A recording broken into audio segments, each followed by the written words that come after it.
আমার স্বামীর ডায়েরির ভাঁজে আমার বড় বোনের ছবি দেখে আমার পুরো পৃথিবী থমকে গেল। নিজের চোখে বিশ্বাস করতে কষ্ট হচ্ছে, আজ আমাদের পঞ্চম বিবাহবার্ষিকী। কত সারপ্রাইজই না প্ল্যান করেছিলাম, কিন্তু নিজের সারপ্রাইজ হয়ে গেলাম। ডায়েরিতে খুব সুন্দর করে লেখা ছিল, ভালোবাসি প্রিয়তমা। বুকের ভেতরটা কেমন যেন ধক করে উঠল।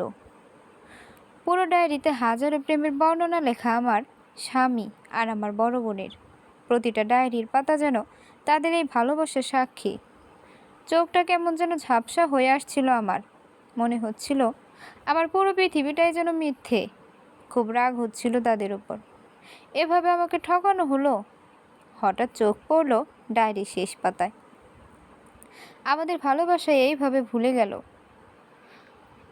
আমার প্রথম ভালোবাসা তুমি, আর প্রথম অনুভূতি তুমি। আমাকে এভাবে ঠকালে, কেন এমন করলে আমার সাথে? তোমরা দুই বোন মিলে আমাকে জ্যান্ত লাশ বানিয়ে দিলে। যেদিন তোমাকে বিয়ের জন্য প্রপোজ করব বলে তোমাকে সারপ্রাইজ দিতে চেয়েছিলাম, তার আগেই তুমি আমাকে এত বড় সারপ্রাইজ দিলে যে আমার পুরো পৃথিবীটাই থমকে গেল। তুমি আমাকে বললে তিনি নাকি আমাকে ভালোবাসে, আমি যাতে ওকে বিয়ে করি। তোমার আদরের ছোট বোনের কোনো আবদার তুমি অপূর্ণ রাখোনি, আজও রাখবে না। তখন খুব বলতে ইচ্ছে করেছিল, আমাকে কি তোমার খেলনা মনে হয়? তোমার ছোট বোন চেয়েছে আর তুমি দিয়ে দিবে? যাকে ছোট থেকে নিজের বোন ভেবেছি, তাকে কিভাবে বিয়ে করব? আর আমাদের এত দিনের ভালোবাসার কোনো দাম নেই। বাট কিছু বলতে পারিনি ওই দিন। কোনো কথা যেন বের হচ্ছিল না। তুমি কান্নারত অবস্থায় যখন আমাকে জড়িয়ে ধরে বললে, আমি জানি তোমার ছোট বোনকে বিয়ে করে নিই। বিশ্বাস করো, মনে হচ্ছিল তোমাকে খুন করে ফেলি। এর থেকে ভালো হতো আমাকে খুন করে ফেলতে নিজের হাতে।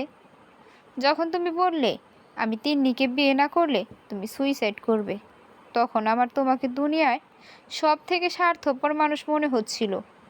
তিন্নিকে বিয়ে না করার কোনো রাস্তা তুমি খালি রাখোনি আমার জন্য। যাওয়ার সময় তুমি যখন বলেছিলে ভালো থাকবে, তুমি তখন তাচ্ছিল্যের হাসি দিয়ে বলতে ইচ্ছা করেছিল, হ্যাঁ অনেক ভালো থাকবো। ভালো থাকার জিনিসটাই তো আমার থেকে কেড়ে নিলে তুমি। আর কিছু লেখা নেই। দীর্ঘ এতগুলো বছর পর এমন অপ্রিয় সত্য সামনে আসবে কোনোদিনও ভাবতে পারিনি। আমি যেন পাথর হয়ে গিয়েছি। এত বড় পাপ আমার দ্বারা হয়ে গেল। সাফওয়ান আমার স্বামী সম্পর্কে আমার খালাতো ভাই। ছোট থেকে আমি তাকে ভালোবাসতাম। সাফওয়ান আমার ও ছিল বেস্ট ফ্রেন্ডের মতো। সারাক্ষণ ঝগড়া করতো। কখনো বুঝতে পারিনি তাদের ভালোবাসার গভীরতা। হয়তোবা নিজের ভালোবাসার এতটাই অন্ধ হয়ে গিয়েছিলাম যে তাদেরটা চোখেই পড়েনি। আপু আমার থেকে 3 বছরের বড়। একদিন সাহস করে আপুকে বলেই ফেলেছিলাম, আমি সাফওয়ান ভাইকে অনেক ভালোবাসি, ওকে না পেলে মরেই যাব। আপু ওই দিন শুধু একটা মলিন হাসি দিয়েছিল। বুঝতে পারিনি ওই হাসির পেছনে লুকানো তীব্র কষ্ট। আপু আমার কোনো চাপ পূরণ করেনি, এমন কোনো দিন হয়নি। তাই আমি শিওর ছিলাম সাফওয়ান ভাইকে আমি পাবো। আহা, কত খুশিই না ছিলাম। দুইটা মানুষকে জ্যান্ত মেরে ফেলেছি কখন তা খেয়ালই করিনি। তার 2 সপ্তাহ পর সাফওয়ান ভাই এর সাথে আমার বিয়ে ঠিক হলো। আপু ওই সব ম্যানেজ করেছিল। এত খুশি ছিলাম তখন। আবার আপু স্কলারশিপও পেয়ে গেল কানাডা যাওয়ার। তখন বুঝিনি যে আপু কেন এত জলদি চলে যেতে যাচ্ছে। আমার বিয়ের পরের দিন আপু কানাডায় চলে গেল। খুব কান্না পাচ্ছিল ওই দিন। আপু আর কোনো দিন দেশে আসে নাই। বাবা মাকে ওখানে নিয়ে গিয়েছে। আপু আজও বিয়ে করেনি। কারণ তার কারণ এতদিন না জানলেও আজ স্পষ্ট হয়ে গিয়েছে। ত্যাগ করে খুব মহান হয়ে গেলি রে তুই। সাফওয়ান আপুর নাম অবধি শুনতে পারতো না। এটা নিয়ে আমি তেমন মাথা ঘামাইনি। সাফওয়ান আমাকে সব দিয়েছে, কোনো দিন কিছুতে কমতি রাখেনি। কিন্তু তবুও কোথাও যেন একটু কমতি ছিল। সেটা হলো ভালোবাসার। ও এখন আপুকেই ভালোবাসে। আমার প্রতি আছে মায়া, দায়িত্ববোধ, আর নিজেকে বড় অসহায় মনে হচ্ছে। আপু আর সাফওয়ান অনেক মহান। তাদের মহান হওয়ার চক্করে আমাকে বড্ড ছোট করে দিয়েছে নিজের কাছে। পেছন থেকে আমার 2 বছরের মেয়ে আমার শাড়ির আঁচল ধরে টানছে। ওকে কোলে নিয়ে খাইয়ে ঘুম পাড়িয়ে দিলাম। ডায়েরিটা যেখানে ছিল সেখানে রেখে দিলাম। নামাজ পড়তে বসে নিজের অপরাধের জন্য ক্ষমা চাইলাম আল্লাহর কাছে। মনে হচ্ছে আপু আর সাফওয়ানের পায়ে ধরে মাপ চাই। এই পাপের কোনো ক্ষমা হয় না। আমি অজান্তেই করে ফেলেছি। তিন্নি নিজের ডায়েরিটা রেখে দিল। 15 বছর পর তিন্নি সাফওয়ান খুব সুখে আছে। সাফওয়ান তিন্নিকে এখন অনেক ভালোবাসে। তাদের আর একটা ছেলেও হয়েছে। তিনি বড় আপুর ছবির দিকে তাকিয়ে একটা বাঁকা হাসি হাসল। এই হাসির পিছনে লুকিয়ে আছে না বলা অনেক রহস্য। আমি জানতাম তুই আর সাফওয়ান ভাই একজন আরেকজনকে ভালোবাসতি, কিন্তু আমিও যে সাফওয়ানকে বড্ড ভালোবাসতাম রে। কিন্তু সাফওয়ানের মনে তো শুধু তুই ছিলি রে। আমি তোর থেকে 1000 গুণে সুন্দর, কিন্তু তাও সাফওয়ান শুধু তোকে ভালোবাসতো। নিজের ভালোবাসা নিজের করে পেতে কেই বাদ না চায়। আর তুই তো ছিলি ইমোশনাল ফুল। তোর সামনে একটু কান্নাকাটি করে সাফওয়ানকে চেয়েছি বলে তুইও সাফওয়ানকে আমাকে দিয়ে দিলি। তুই বড্ড বোকা রে। আর তোর স্কলারশিপ ওইটা আমি আমার ফ্রেন্ডের বাবাকে দিয়ে করিয়েছিলাম, কারণ আমি চাইনি তুই আমাদের মাঝে থাকিস, তুই যাতে দূরে চলে যাস। তুই এতই বোকা যে সব ছেড়ে ছুড়ে চলে গেলি। কিন্তু বিয়ে করেও যেন আমি সাফওয়ানকে পেলাম না পুরোপুরি। ওর মনে শুধুই তুই ছিলি। তাই তো আমি আর ও একটা প্ল্যান করলাম।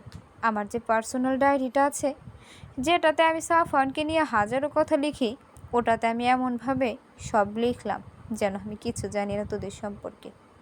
সাফওয়ানের ডায়েরি পড়ে সব জানতে পেরেছি। জানার পর আমি অনেক অনুতপ্ত, অনেক কষ্ট পাচ্ছি। লিখে এমন জায়গায় রাখলাম যেন সাফওয়ান তা পড়ে।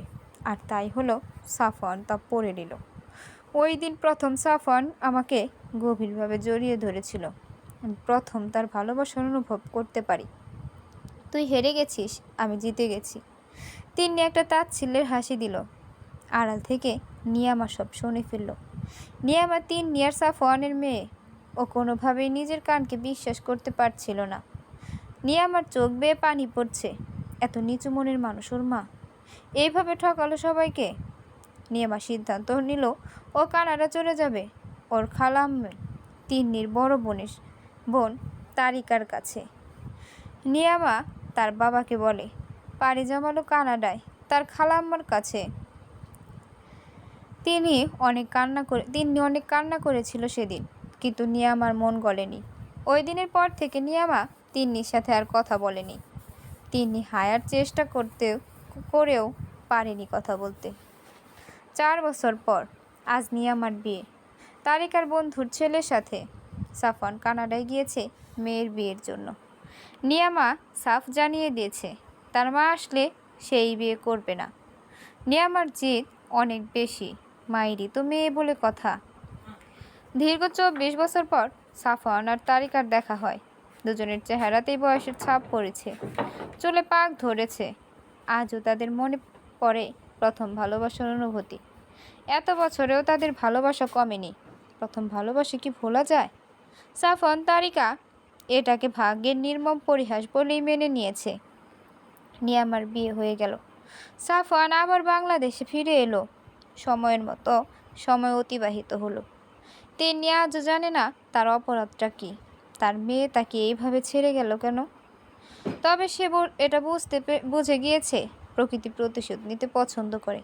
প্রকৃতি ফাঁকা স্থান পূর্ণ করতে পছন্দ করে।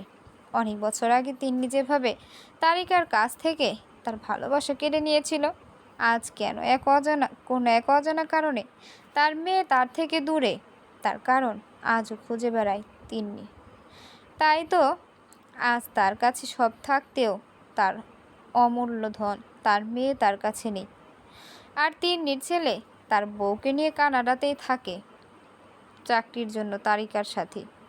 আজ তিন্নির ইচ্ছা করে তার ভুল শুধরাতে, কিন্তু তা কি আর কোনোদিন সম্ভব?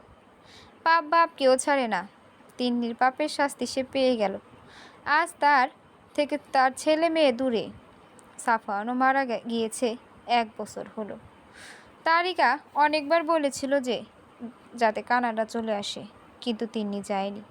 তার বিবেক তাকে যেতে দেয়নি। এত বড় পাপ সে করেছে যার কোনো ক্ষমা হয় না।